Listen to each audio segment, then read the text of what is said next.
Well, I think the main theme of this year's summit is to argue that there should not be sanctions on trade, that politics and economics have to be separated, that through pursuit of trade and economic relationship there will be more stability in the world.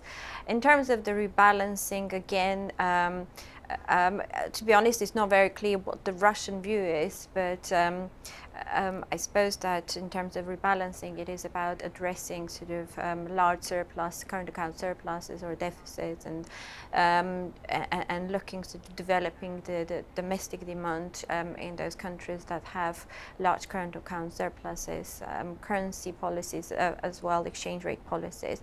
So. But going back to the first point, I think it will be about arguing that despite the sanctions, Russia is doing relatively well in terms of exiting recession, and arguing that it has multilateral economic relations with various countries in the world.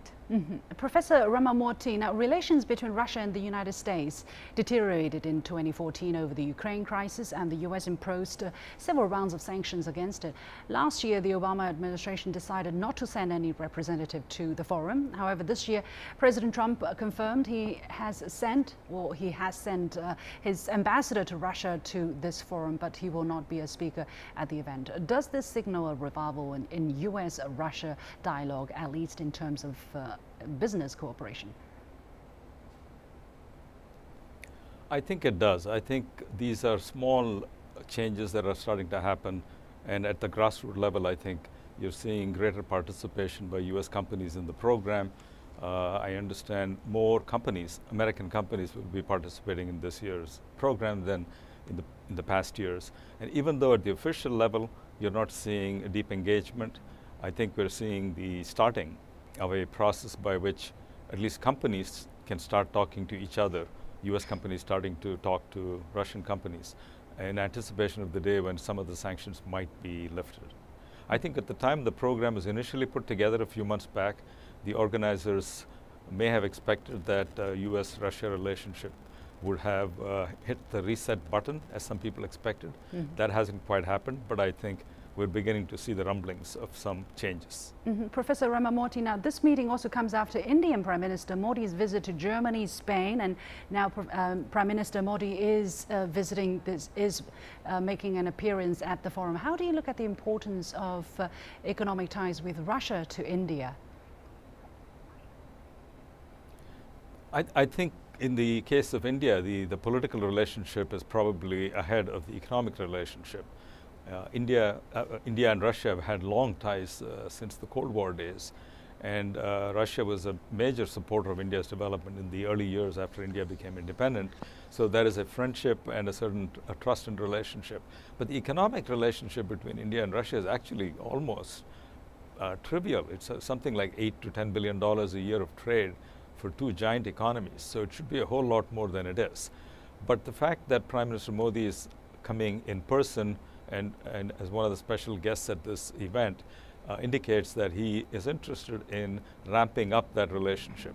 Now they have signed, I believe, some agreements, or will be signing very soon, to cooperate in the nuclear energy sphere and also in modernizing the Indian railways and so on. But I think the hope is that in the next few years, trade between India and Russia and some of the other Eurasian economies could increase by a factor of 4 or 5.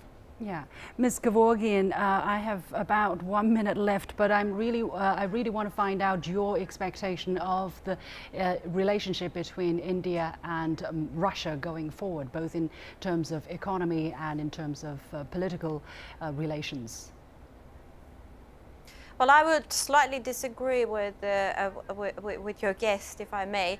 I think there has been, there is a long history of political relationship. However, the economic relationship has thus far failed to materialize, and I don't think it's going to be a sort of significant jump from now onwards. It's quite limited in some ways. Russia is exporting what it can, which is sort of civil nuclear expertise and also arms trade. This is the main part of this relationship. Other than that, especially when it comes to Russia, its economy, it's still it's not doing well despite exiting recession. In terms of investment destination, it is still under sanctions, and despite the talk, there hasn't really been any structural reforms and changes that will make this country attractive.